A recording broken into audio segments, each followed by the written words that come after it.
Welcome back, everybody. Welcome back to the channel, and welcome back to another hour of me live streaming here in YouTube, Twitch, Rumble, Trovo, Kick, wherever you're watching this. And hope you guys are having a great day. And I hope you guys are here to have some fun listening to music. Okay, so what do we have here? Look at that. We have a bunch of videos that we can go through. There's a bunch of them. A bunch of them.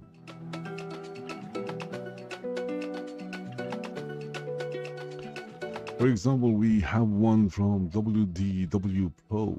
It says here, Kathleen Kennedy humiliated by Disney in Sad Exit from Lucasfilm. And then there's this one from Legendary Fox. They are about to lose everything. And then another one. On the right side, we have Scat Attack. Lakers trash defense exposed in another blowout loss. So you can't have, even if you have like 5 scores in the team, but none of them plays defense. Yeah, you will have a hard time winning. Because the other team, they may only have like 1 or 2 scores, but if all of them plays defense,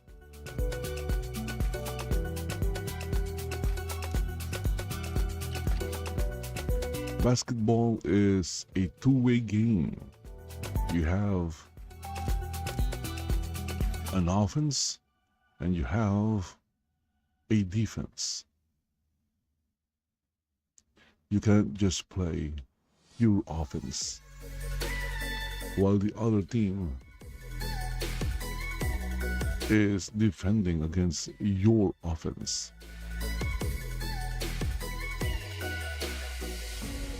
And that is why Michael Jordan is like 100 times better than any of today's current so-called superstars. Because Michael Jordan is a very efficient scorer, and he is also a very good defender.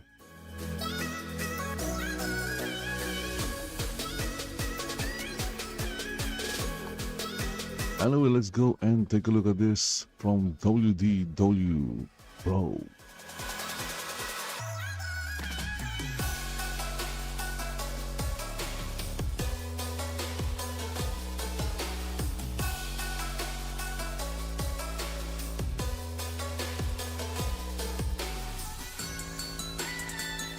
Folks, take a look at what we got here. It's breaking news, and yeah, you may already know about this to some degree, but we've got new angles you just have to see.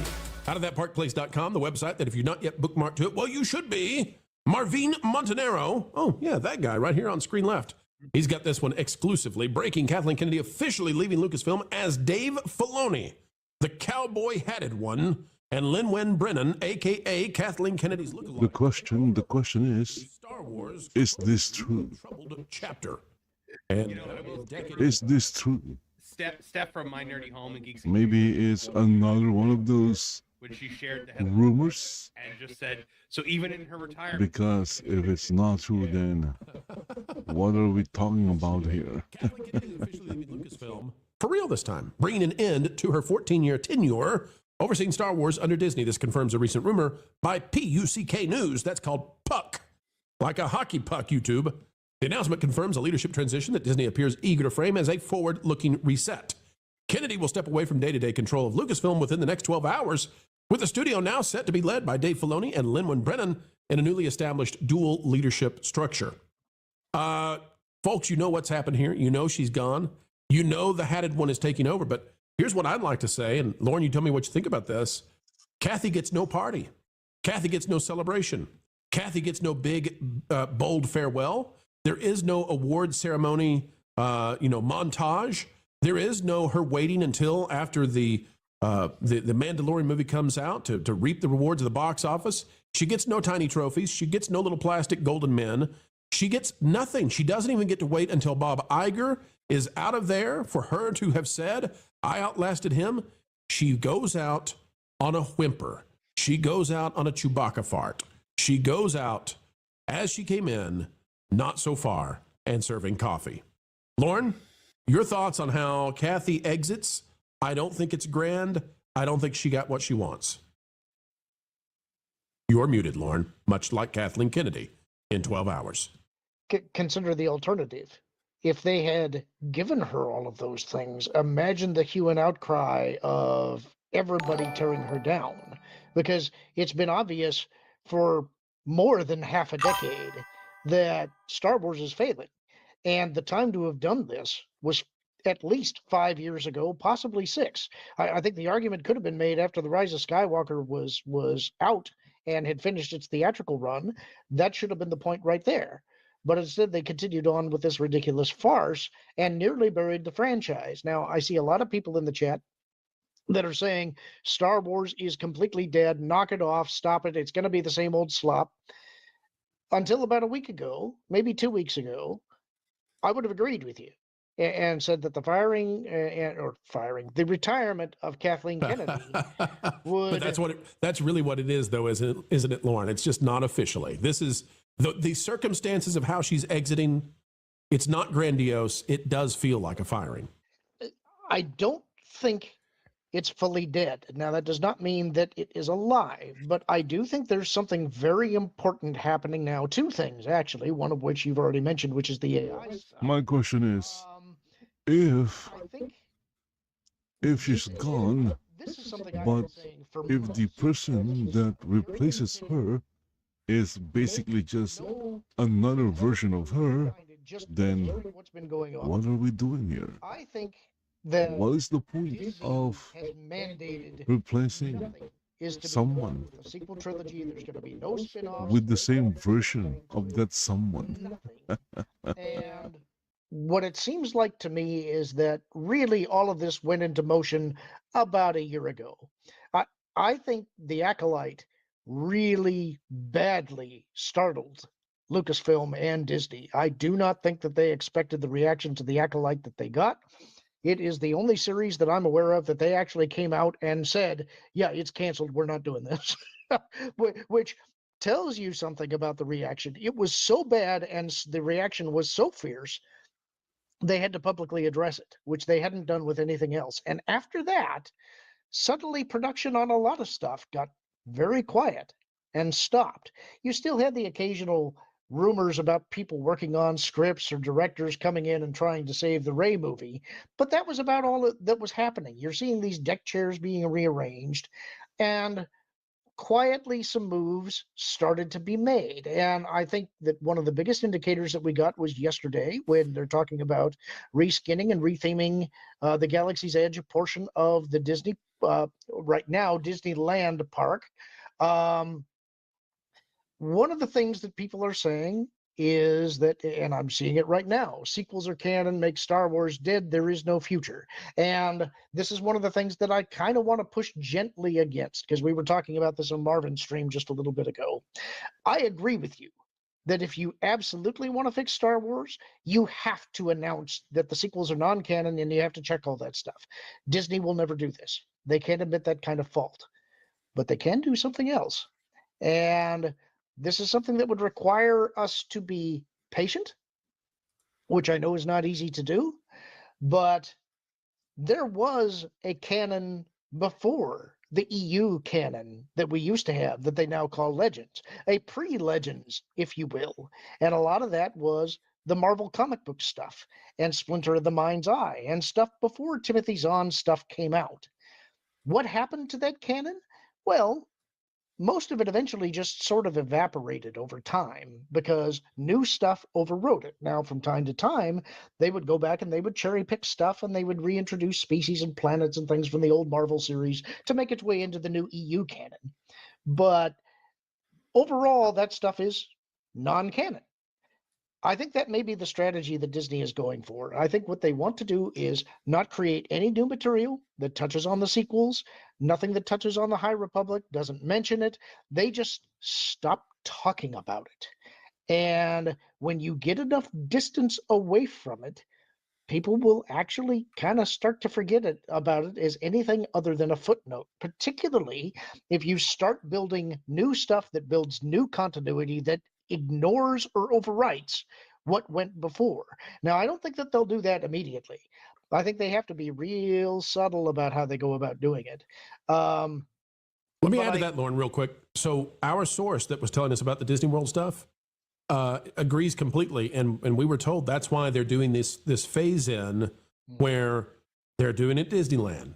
Then, we'll do it at Disney World. It's just the characters, and then, well, okay, we've got a Yoda experience, and then, well, for a temporary time only, we've reskinned Rise of the Resistance to be Return of the Jedi. One day we'll go back to Rise of the Resistance. We've still got all the assets, and then it just never happens, and suddenly...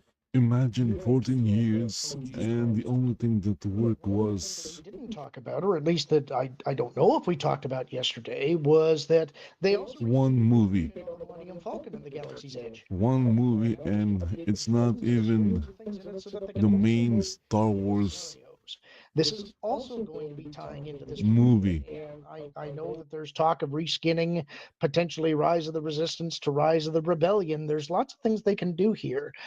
Some of the people here in the chat are also saying, look, you can't keep giving them second chances because all of the people that created this mess are still there. They still have the same ideology, and they're still going to be producing the same crap. Normally, I agree with you. But this is what I think is different and what I think is important. The AI stuff that we're talking about is one component of it. The other part is Disney. What I think has happened, and I think this happened about a year ago, is I think Disney finally got fed up with Kathleen Kennedy's leadership at Lucasfilm and said, you're going to knock this off now. We have lost enough brand value. We've lost enough money. We've lost enough prestige. South Park has made a joke about you and our entire studio, and it hit the mainstream. And we are now going to go back to being in the business. I like South Park. Doesn't mean we're going to When I'm watching shorts about it stop making production or on it. clips, You're going to but I haven't really watched an and entire full episode of South Park. I'm just not interested in watching and I South Park, a full episode of South Park. It's the same with the NBA. I would watch highlights, I would watch commentary or opinion video or pieces about it, but you will never see me watch a full game of the NBA. It's just a waste of time. Just watch the highlights, since even according to the commissioner, their sport is a highlight type of sports. And that means that there is still latent interest in this franchise. And I think Disney is also taking note of that. They're seeing that and going, wait a minute. So wait a minute. Latent interest in the franchise and a very strong despising of Lucasfilm. Yes. Yes. And there's also the legal moves that they have made that we've talked about with inking the deal with OpenAI. Yeah. And the way that that's going to work is that they'll make their characters and assets available for you to create short films on their platforms, but the licensing agreement that you agree to by using the service allows them to then own the content that you create. So this is sort of a tacit way of creating competition within the studio. It's saying, look, if you guys can't do it and those guys can, we can actually essentially own their content for nothing. And what do we need you for? That's right. There comes a point at which these people need to eat. And I think that's the leverage that Disney is now willing to bring to bear that before they were not. They're going to say, you're either going to produce or you're out. And that goes to Dave Filoni as well. One of the questions that I've had, and I think a lot of people have had, is Filoni could produce good content, but once he started gaining more control, he started producing a lot of crap too. And we have questioned, is that a mandate coming from on high? Is that related to his relationship with his wife? Is he just an uneven creator? And that's kind of a question mark. But the feeling that I and I think others have had is that this is a guy who's essentially a company man. He will do anything that he can to hold on to that position and job. And that means that he'll salute whoever is in charge. And now that Kathleen is not, he's going to salute whoever is above him. He may be the chief creative guy, but if they give him the mandate, you're going to rescue this franchise, you're going to give the fan base what they want, and you're going to make money. He knows what does ignite fan interest. The question is, can he execute? Now, wait a That's a minute. question. This is so much fun because what that means then is that we have two paths to take, I believe, based on which CEO they go with at Disney. So if Dana Walden, who is like supremely best friends with Kathleen Kennedy, and I just realized this as I'm talking, Lauren, Dana Walden is besties with Kathy. She's protected her the whole way through. If they let Kathy go this way, this may be an indication that Wall Street has won the battle for who's going to be the CEO. Bob Iger wanted Dana Walden. We believe Wall Street wants Josh D'Amaro. If Josh D'Amaro is the CEO, chances are Josh says to Dave Filoni, fix this. We want the boy brand back. We want this, we want to retain our space on retail shelves. By the way, I got to go to this. Marvin, I want to bring you in on the conversation. They're admitting, even Kathleen Kennedy today is admitting that the sequel trilogy failed. And I'm going to show you, folks, you have to read between the lines here, but it's not hard. It's glaring. It's blaring. It's obvious. Let's go to this one from Culture Crave out on X. Here's what we got. This is via Deadline. We don't need the whole Deadline article. We'll just read this one. Kathleen Kennedy thinks Rian Johnson got spooked from making more Star Wars films after the backlash to Episode 8. We have never heard this before. Kathy's gone, and she's saying Rian Johnson got spooked. Okay, hang on a second. Because we all know that somebody at Disney said, Ryan, no, you're not coming back. Quote, she's put it on Ryan now. Quote, I think round-headed Rian Johnson made one of the best Star Wars movies. Oh, does she? He's a brilliant filmmaker, and he got spooked. Why did he get spooked? Here's what she says. This is the rough part. When people come into this space, every filmmaker and actors say to me, what's going to happen? They're a little scared. Guys, there is no way that you go into this fearful unless it's a failure. Failure breeds fear. Success brings in stars. Kathy, I believe, is admitting. I don't think she knows she's admitting. She's admitting just how terribly this franchise was handled under her. Marv, your thoughts. Lauren, I know you disagree. We'll get you in just a second. Go ahead, Marv. Well, I think what she's doing is she's also wagging her finger at the fans. This is fan blaming. This is more of Lucasfilm fan blaming, which shows you where all the fan blaming that they've been doing is coming. And Ryan blaming, saying he was too scared to take the vision forward. And it's very different from what Rian Johnson says about this. And I know what Lauren's going to say because we kind of discussed this, so I won't step on what he's going to say. But at the end of the day, Rian Johnson has been very clear and like, oh, I'd love to return to Star Wars one day, but I'm busy doing other things. Clearly, he was, asked to be shown the door. But Lauren, I know you have a theory that Rian Johnson has no issue with how things went. No, and I think this entire Kathleen quote is complete BS. This is her trying to throw him under the bus to show her spite at the fact that she has been shown the door. Ryan is very proud of what he did. He liked to come out and say that the most exciting thing to him is to create these conversations when half the audience loves what he does and the other half hates it. That man is too smug to be scared. So this is just Kathleen being Kathleen. Yeah, he's Rian Johnson is, there's no one more pleased with Rian Johnson's Star Wars movie than Rian Johnson. And he would make them again and again and again if they would allow him to. And he would find new ways to subvert your expectations. Well, see, I think that I think that they're actually, what should we say about this? I think they still are bitter that this didn't work. Mm-hmm. They still hate the fans for not accepting this. This destroyed their grand vision. This was their way to take over Star Wars and send it into a entirely new arena. And it was supposed to work. And the fans rejected it, and they've never forgiven the fans for it. Yeah, one could argue that they've been attempting to punish us ever since.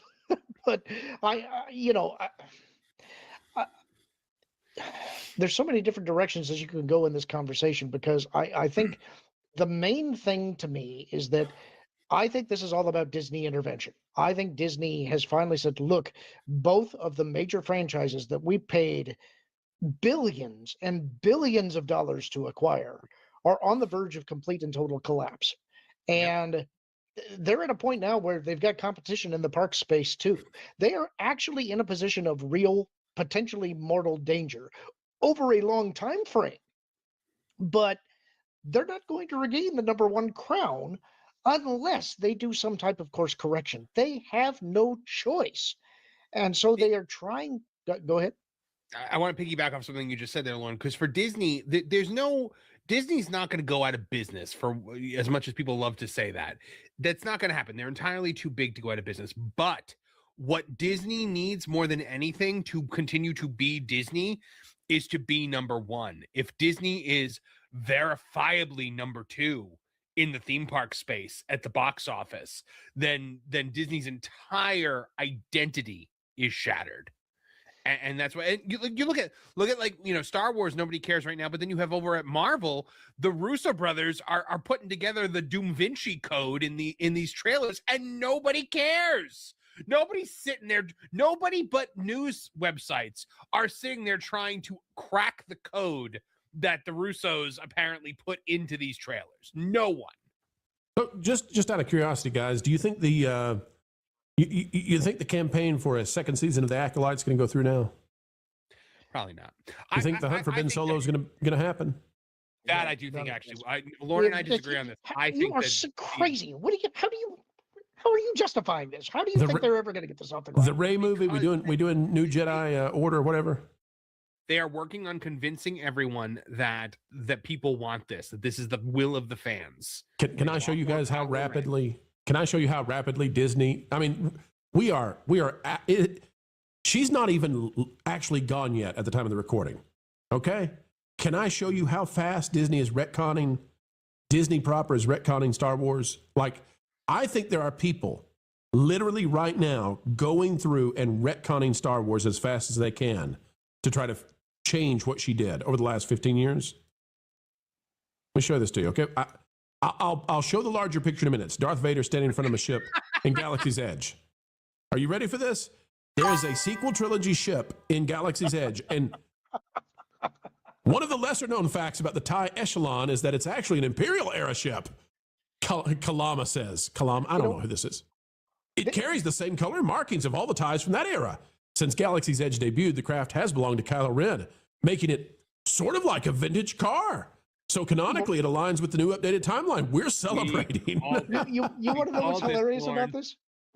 I actually theorized that this is what they would do in the parks to explain it to Marvin not more than 20 minutes ago. Okay, yep. This is what they're doing. They're literally doing this right now. They are retconning the theme parks and saying, nope, that stuff's in the OG. This is definitely original trilogy stuff. It always was.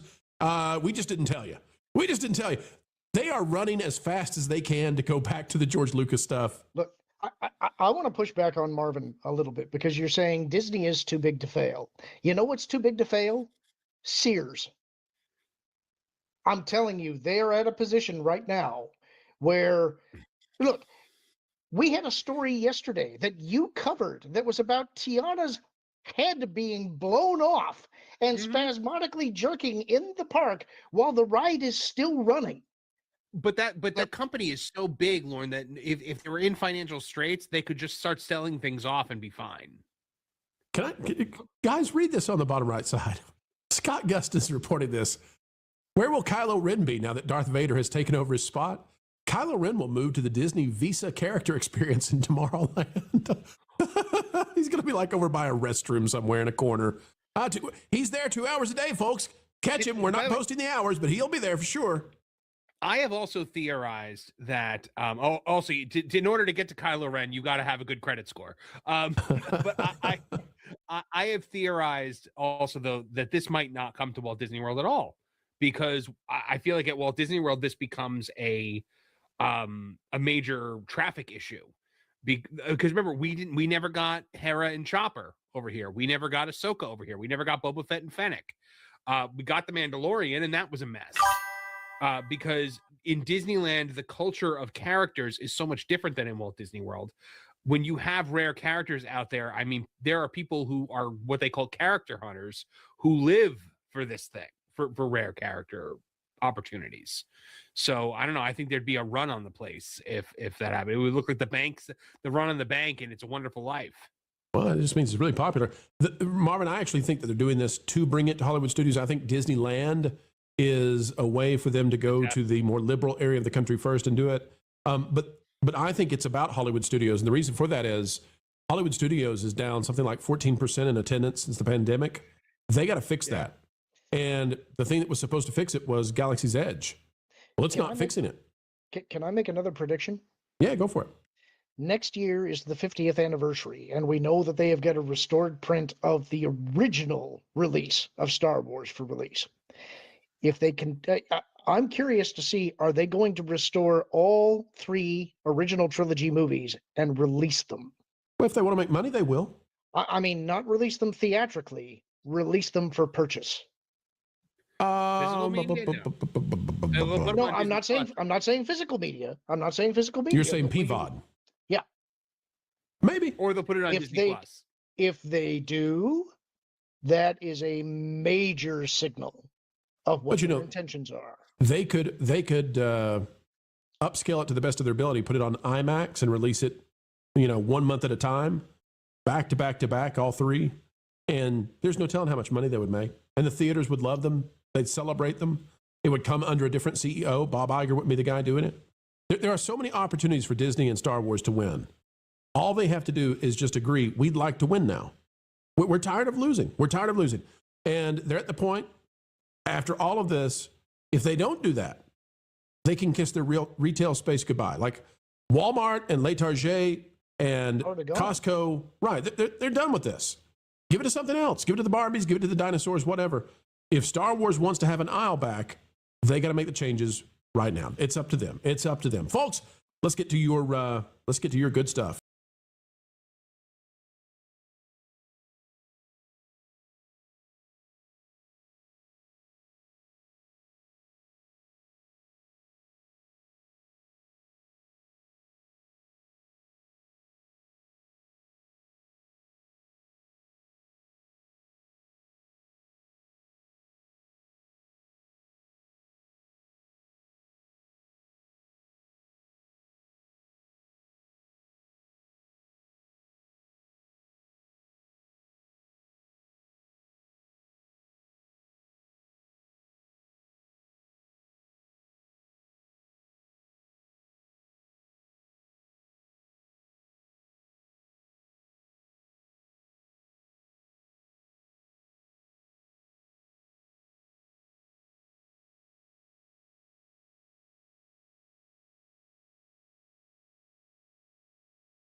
Okay, so I guess that's it for this hour. Hope you guys enjoyed it.